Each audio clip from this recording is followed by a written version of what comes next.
Hello students, so in the continuation of this chapter thermal properties of matter, today we are going to start specific heat capacity. So students आप सोच रहे होंगे कि sir heat की बात करते चले जा रहे हैं और एक्सपेंशन की बात कर रहे हैं और टेम्परेचर की बात कर रहे हैं, अभी सर ने कोई हीट का फॉर्मूला तो बताया नहीं है। मतलब सर कह रहे हैं कि भाई हम हीट दे देंगे तो टेम्परेचर इंक्रीज हो जाएगा और बॉडी से हीट ले लेंगे तो टेम्परेचर कम हो जाएगा और हम हीट दे देंगे तो एक्सपेंशन भी हो जाएगा। जैसा कि मैंने पिछली क्लास में बताया, मैंने different kind of thermal expansion बताए, सॉलिड का एक्सपेंशन बताया, उनके कोफिशिएंट्स जो होते हैं अल्फा बीटा गामा, उसमें रिलेशन का फॉर्मूला ड्राइव किया। फिर मैंने लिक्विड के एक्सपेंशन की बात की, ठीक है, वाटर के एक्सपेंशन की मैंने अलग से बात की। तो आप सोच रहे होंगे कि सर कोई हमें फॉर्मूला नहीं बता रहे हीट का जिससे हम पता लगा सकें कि भाई हीट कितनी हमारी यूज़ हो रही है या कितनी हीट की रिक्वायरमेंट है किसी पर्टिकुलर टेम्परेचर को इंक्रीज़ करने के लिए। तो वही मैं आपको अभी बताने जा रहा हूँ। मैं आपको ये बताने जा रहा हूँ कि भाई कितना हीट हम दें ताकि एक गिवन चेंज इन टेम्परेचर हो जाए, तो उस हीट का क्या फॉर्मूला आने वाला है। तो स्टूडेंट्स ये तो हम बात करते ही चले आ रहे हैं इस चैप्टर में, to increase the temperature of a body some heat is supplied to it, मतलब बॉडी इज हीटेड। अब बॉडी इज हीटेड इसका मतलब ये है कि amount of heat is supplied to an object in order to increase its temperature. अब वो जो हीट गिवन है, किसी बॉडी का टेम्परेचर इंक्रीज करना है तो उसको हीट देनी पड़ेगी, और किसी बॉडी का अगर टेम्परेचर डिक्रीज करना है तो उससे हीट लेनी पड़ेगी।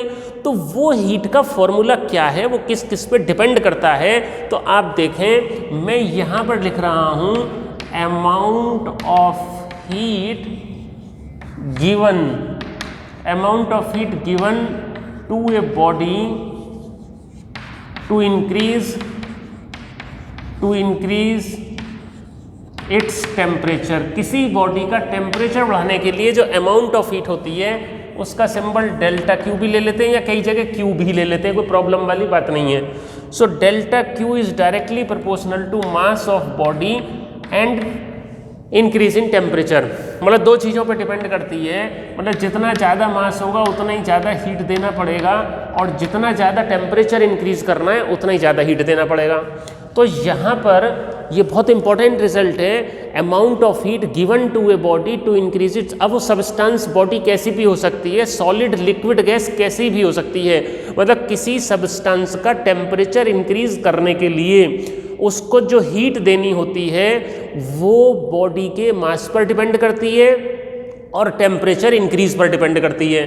सो कंबाइन करेंगे तो collectively delta Q is directly proportional to M delta T. So यहाँ पर प्रोपोर्शनलिटी कांस्टेंट आएगा S M delta T S. ये बहुत इंपॉर्टेंट है, और मैं इसको ऐसे भी लिख सकता हूँ delta Q is equal to m s delta t. बहुत इंपॉर्टेंट फॉर्मूला है, यही वो फॉर्मूला है जो हमारे काफ़ी काम आएगा और हम इसकी हेल्प से न्यूमेरिकल्स सॉल्व कर पाएंगे। Delta Q is equal to m s delta t, delta Q is equal to m s delta t, amount of heat required to raise the temperature of m kilogram of a substance through delta t, q is equal to m s delta t. ये जो S है, हम इस S को बोलते हैं specific heat capacity, specific heat capacity. ये important है। अब इसकी डेफिनेशन देखते हैं कि ये स्पेसिफिक हीट कैपेसिटी होती क्या है। तो यहाँ से S इज इक्वल टू कितना आ जाएगा, delta q upon m delta t. तो अगर मेरे को यहाँ से डिफाइन करना है S को, स्पेसिफिक हीट कैपेसिटी को डिफाइन करना है, तो मैं क्या करूँगा, if m is taken 1 kilogram, delta T is taken 1 degree Celsius, तो S is equal to delta Q आ जाएगा, S is equal to delta Q आ जाएगा। तो स्पेसिफिक हीट कैपेसिटी यहाँ से कैसे डिफाइन कर सकते हैं। So specific heat capacity of a substance is defined as the amount of heat is equal to amount of heat, यहाँ पर देख रहे हैं आप, S is equal to delta Q आ गया। So specific heat capacity of a substance is defined as the amount of heat required to raise the temperature of 1 kilogram of substance through 1 degree Celsius। मतलब किसी substance की 1 kilogram mass, 1 kilogram amount का temperature 1 degree Celsius बढ़ाने के लिए जितनी heat की ज़रूरत होती है उसे हम सब्सटेंस की स्पेसिफिक, इसका नाम ही स्पेसिफिक है। देखिए दो तरह की कैपेसिटी, हीट कैपेसिटी होती है, एक तो स्पेसिफिक हीट कैपेसिटी और एक सिंपल हीट कैपेसिटी। ठीक है। अब यहाँ पर देखो दोनों में क्या डिफरेंस है। हीट कैपेसिटी में कोई भी अमाउंट हो, मान लो वाटर है, तो वाटर मेरा 1 किलोग्राम वाटर है, 5 किलोग्राम वाटर है, ½ किलोग्राम वाटर है, उन सबका हीट कैपेसिटी अलग अलग होगा। हीट कैपेसिटी को कैसे डिफाइन करेंगे? Heat required to increase the temperature of a substance through 1 degree Celsius. ठीक है, heat required to increase the temperature. अब कितना ही भी मास हो सकता है, लेकिन स्पेसिफिक हीट में क्या होगा? 1 किलोग्राम। तो इसलिए यहाँ पर जो वाटर है, तो वाटर चाहे 1 किलोग्राम वाटर है चाहे 5, उसकी स्पेसिफिक हीट सबकी सेम होगी, क्योंकि specific heat is for 1 kilogram. और जो हीट कैपेसिटी है वो अलग अलग होगी, इसको हम थर्मल कैपेसिटी भी बोलते हैं। तो स्पेसिफिक हीट कैपेसिटी का यहाँ से यूनिट क्या हो जाएगा? जूल पर किलोग्राम इंटू डिग्री सेल्सियस। ठीक है, ये स्पेसिफिक हीट कैपेसिटी हो गया। अब जनरली क्या होता है, गैसेस के केस में जो गैसेस होती हैं, amount of gas is also taken in mole. Gram kilogram में भी ले सकते हैं गैसेस का अमाउंट, लेकिन आपने मोल कंसेप्ट में पढ़ा होगा कि गैस का जो अमाउंट है वो मोल में भी लिखा जाता है। ठीक है, तो फॉर गैसेस के लिए क्या होता है? N is equal to number of moles. किसी भी गैस के हम नंबर ऑफ मोल्स लेते हैं, और नंबर ऑफ मोल्स कैसे निकालते हैं? Mass of gas upon molar mass. मतलब गिवन मास को अगर मोलर मास से डिवाइड कर दें तो वो नंबर ऑफ मोल्स आ जाते हैं, क्योंकि मोलर मास जितना होगा, मॉलिक्यूलर मास या एटॉमिक मास या मॉलिक्यूलर वेट, उसमें 1 मोल होगा। तो नंबर ऑफ मोल्स ऐसे। तो गैस के लिए क्या होता है, जो अमाउंट ऑफ हीट होती है वो N नंबर ऑफ मोल्स, और इसकी होती है मोलर हीट कैपेसिटी। मतलब गैसेस जैसे सब्सटेंस की स्पेसिफिक हीट कैपेसिटी है, स्मॉल s उसका सिंबल है। अगर गैस हम ले लें तो गैस की होती क्या है? गैस की मोलर हीट कैपेसिटी भी होती है। गैस की मोलर हीट कैपेसिटी भी होती है। There is molar heat capacity in case of gas. अब किसी गैस का टेम्परेचर 1 डिग्री सेल्सियस हम कांस्टेंट प्रेशर पर भी इंक्रीज कर सकते हैं और कांस्टेंट वॉल्यूम पर भी। तो दो होती हैं, Cp और Cv। Cp का मतलब हो गया molar heat capacity at constant pressure. ठीक है, और Cv का मतलब हो गया एट कांस्टेंट वॉल्यूम, और इनमें Cp is greater than Cv। इसके बारे में हम आगे डिस्कशन करेंगे थर्मोडायनेमिक्स के चैप्टर में, कि इन दोनों में एक रिलेशन भी होता है। Cp minus Cv is equal to R universal gas constant है, तो इसका डेरिवेशन भी हम करेंगे। सो स्टूडेंट्स, अभी मैंने आपको बता दिया कि भाई स्पेसिफिक हीट कैपेसिटी क्या होती है। Basically specific heat capacity is included in the amount of heat. मतलब अगर हमें किसी बॉडी का टेम्परेचर इंक्रीज करना है तो उसे हमें हीट देनी पड़ेगी, वहाँ पर स्पेसिफिक हीट आ जाती है फॉर्मूले में, Q is equal to MS delta T। और अगर गैस है तो Q is equal to NC delta T। अगर कांस्टेंट प्रेशर पर ये सब हो रहा है तो Cp आ जाएगा, कांस्टेंट वॉल्यूम पर सब हो रहा है तो यहाँ Cv आ जाएगा। अब ये तो एक बात हो गई हमारी। अब दूसरी पॉसिबिलिटी क्या होती है स्टूडेंट्स, आपको बताएं। एक्चुअल में आपको ये लगता होगा कि अगर हम किसी बॉडी को हीट दें तो उसका टेम्परेचर चेंज होगा, मतलब टेम्परेचर इंक्रीज होगा। लेकिन ऐसी भी सिचुएशंस हैं कि जहाँ पर बॉडी को हीट देने पर उसका टेम्परेचर चेंज नहीं होता। अब आप सोच रहे होंगे कि सर ये क्या बात कर रहे हैं, आपके दिमाग में तो ये बात बैठी हुई है कि अगर किसी सब्सटेंस को हीट देंगे तो उसका टेम्परेचर इंक्रीज होगा। लेकिन मैं ऐसी सिचुएशंस आपके सामने लाने जा रहा हूँ, मतलब कि अगर मैं हीट दूंगा बॉडी को तो उसका टेम्परेचर चेंज नहीं होगा। तो एक ऐसी हीट भी होती है जो टेम्परेचर चेंज नहीं करती, वो स्टेट चेंज करती है। क्या चेंज करती है? वो स्टेट चेंज करती है। जैसे मान लो मैं आइस का एग्जांपल लेता हूँ। आइस को मैंने हीट देके मेल्ट किया, तो जब तक पूरी की पूरी आइस मेल्ट नहीं हो जाएगी, मेल्टिंग ऑफ आइस, आइस का टेम्परेचर चेंज नहीं होगा। कितने डिग्री सेल्सियस पर मेल्टिंग ऑफ आइस होता है? 0 डिग्री सेल्सियस पर।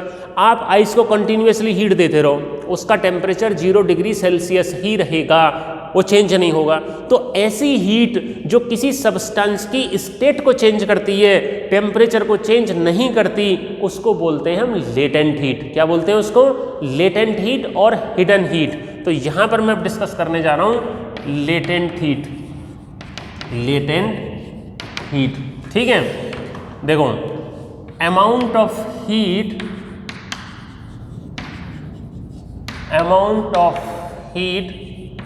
required to change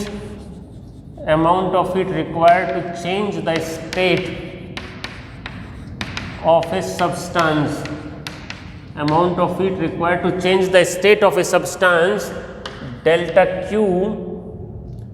is equal to ml। ये फॉर्मूला है। मतलब कहीं जैसे मेल्टिंग ऑफ आइस, एग्जाम्पल मैं दे रहा हूँ मेल्टिंग ऑफ आइस। आइस को मेल्टिंग का एग्जाम्पल मैंने ले लिया। तो आइस को मेल्ट करने के लिए हीट देना पड़ेगा, चाहे तो आप उसको सराउंडिंग एटमॉस्फेयर में, एनवायरनमेंट में छोड़ दें, या आप उसको हीट देते रहें सोर्स से, तो मेल्ट होएगी। तो उसका फॉर्मूला होगा ml। अब आपको दो फॉर्मूले मिल गए। अगर टेम्परेचर बढ़ाना है तो delta Q is equal to MS delta T लगेगा टेम्परेचर चेंज के लिए, और अगर स्टेट चेंज करनी है तो delta Q is equal to ML। M body का मास हो गया और L हो गई लेटेंट हीट। L क्या हो गई? Latent heat. तो लेटेंट हीट, और इसको हम दूसरा बोलते हैं हिडन हीट। इसको कैसे डिफाइन करेंगे? L is equal to delta Q upon M। SI unit क्या हो जाएगा? जूल पर kilogram. So M is equal to 1 kilogram अगर हो तो L is equal to delta Q हो जाएगा। यहाँ से बहुत इजीली लेटेंट हीट को डिफाइन किया जा सकता है। Latent heat of a substance is defined as the amount of heat required to change the state of 1 kilogram of a substance. अब स्टेट कैसे भी चेंज हो सकता है, सॉलिड से लिक्विड हो सकता है, लिक्विड से गैस हो सकता है, ठीक है, लिक्विड से सॉलिड भी हो सकता है, गैस से लिक्विड भी हो सकता है। So it is of 4 types. Number 1, latent heat of melting, ठीक है, मेल्टिंग, और इसको हम फ्यूज़न भी बोलते हैं। जैसे मान लो हम सॉलिड से लिक्विड में कन्वर्ट कर रहे हैं, तो ये हो गया लेटेंट हीट ऑफ मेल्टिंग। दूसरा, लिक्विड से अगर गैस, मतलब गैस या वेपर में कन्वर्ट कर रहे हैं, जैसे बॉइलिंग ऑफ वाटर है, तो इसको बोलते हैं latent heat of vaporisation, vaporisation और बॉइलिंग। थर्ड है लिक्विड टू सॉलिड, इसको बोलते हैं freezing, latent heat of freezing. और फोर्थ है गैस टू लिक्विड, इसको बोलते हैं latent heat of condensation, latent heat of condensation, ठीक है। सो स्टूडेंट्स, ये हमारी यहाँ पर बात हो गई है। और अलग अलग लेटेंट हीट आप देखेंगे कि स्पेसिफिक हीट कैपेसिटी और लेटेंट हीट का टेबल NCERT की बुक में दिया हुआ है, वहाँ से आप उसका आइडिया ले सकते हैं। और स्पेसिफिक हीट जैसे वाटर की सबसे ज़्यादा होती है, और लेटेंट हीट आइस का कितना होता है, बॉइलिंग ऑफ वाटर का कितना होता है। तो यहाँ पर अब आप देखिएगा कि एक ही प्रोसेस में दोनों स्टेप्स इंक्लूडेड होंगे। एक ही प्रोसेस में हीट भी सप्लाइड हो रही होगी जो टेम्परेचर को चेंज कर रही होगी, और हीट सप्लाइड हो रही होगी जो स्टेट को चेंज कर रही होगी। तो लेटेंट हीट क्या बताया? Amount of heat change the state of a substance without any change in temperature, without any change in temperature. Okay, तो अब जैसे मैं यहाँ पर देखो एग्जांपल ले रहा हूँ, मान लो मेरे पास क्या है, -10 डिग्री सेल्सियस टेम्परेचर है। तो 10 डिग्री सेल्सियस टेम्परेचर या सपोज 0 डिग्री सेल्सियस टेम्परेचर है, ठीक है। तो ice is converted into water, ice is converted into water. मान लो आइस का टेम्परेचर माइनस में भी तो हो सकता है। आइस तो जब 0 डिग्री सेल्सियस पे मेल्ट होती है तो फ्रीज तो कम पे भी हो सकती है।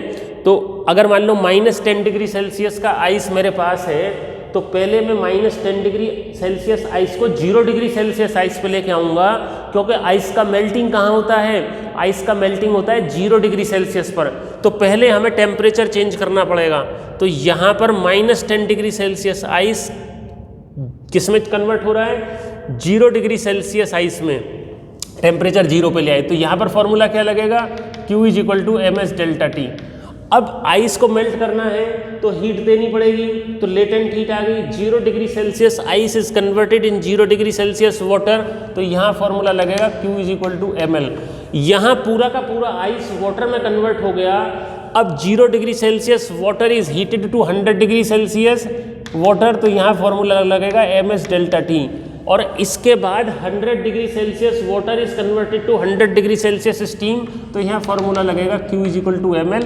फिर स्टीम अपना टेम्परेचर चेंज करेगा। तो इस तरह से हमारा आपने देख लिया कि कैसे तो टेम्परेचर चेंज होता है और कैसे फेस चेंज होता है। जो मेन कंक्लूजन निकल के आया वो ये निकल के आया, to change the temperature Q = ms delta T is used and to change the state Q = ml is used. यहाँ पर टाइम के साथ है, पहले फेस चेंज हुआ, फिर टेम्परेचर चेंज हुआ, फिर फेस चेंज हुआ, फिर टेम्परेचर चेंज हुआ। ओके स्टूडेंट्स, तो आपने यहाँ पर देख लिया किस तरह से मैंने आपको हीट का इंट्रोडक्शन दिया, वहाँ से मैंने स्पेसिफिक हीट और लेटेंट हीट का कंसेप्ट आपको एक्सप्लेन किया। तो स्टूडेंट यहाँ पर एक और हम अभी बात करने जाएंगे, एक इम्पॉर्टेंट फिनोमिना है रेगुलेशन का। रेगुलेशन का फिनोमिना है। रेगुलेशन में क्या होता है, बेसिकली क्या होता है, कोई भी सब्सटेंस है वो मेल्ट होता है अपने मेल्टिंग पॉइंट पर, लेकिन अगर हम उसका प्रेशर इंक्रीज कर देते हैं तो वो मेल्टिंग पॉइंट से कम टेम्परेचर पर भी मेल्ट हो जाता है और फिर दोबारा से रीफ्रीज हो जाता है।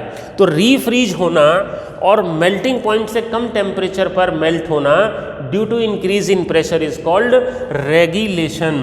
ठीक है, so this is the melting at temperature lower than melting at temperature lower than melting point and refreezing due to increase of pressure। Okay, so यहाँ पर NCERT की बुक में मैं आपको दिखाऊंगा एक वो डायग्राम दिया हुआ है। ये डायग्राम आप देखेंगे कि एक आइस का ब्लॉक है जिसको सपोर्ट पे रख दिया गया है और उसके ऊपर एक मेटल वायर को बाउंड करके और वेट लटका दिए। तो मेटल वायर आइस को कट करता हुआ चला जाता है। तो आइस का टेम्परेचर अगर 0 से भी कम है, -10 है, तो भी वायर आइस को कट करेगा और नीचे से कट करता चला जाएगा और ऊपर से फिर वो रीफ्रीज होती रहेगी, क्योंकि अगर 0 से कम टेम्परेचर होगा तो आइस फ्रीज हो जाएगी। तो प्रेशर ज़्यादा होने की वजह से मेल्टिंग पॉइंट से कम टेम्परेचर पर ही आइस मेल्ट होने लगी और फिर वो ऊपर से रीफ्रीज भी होने लगी। तो ये रेगुलेशन है। इस डायग्राम को आप ड्रॉ कर सकते हैं अपनी नोटबुक में, आपको समझ में आएगा और आ गया होगा। तो लास्ट चीज़ और इसमें स्टूडेंट्स रह गई है और वो है, उसको पूरा ही कर देते हैं हम आज, that is principal of calorimetry. Important है, न्यूमेरिकल में यूज़ होता है, अच्छा कंसेप्ट है, अच्छा रिजल्ट है थर्मल प्रॉपर्टीज़ के लिए। That is principal of calorimetry.